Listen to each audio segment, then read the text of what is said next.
Kalibog, ano ginagawa mo dyan?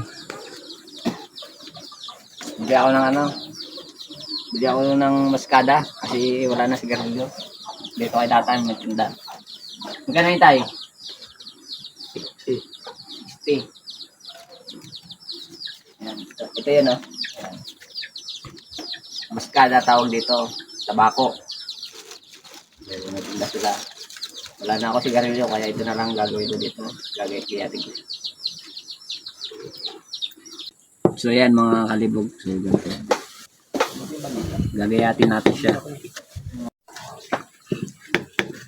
Ito lang isasangag natin. So ito yung lata.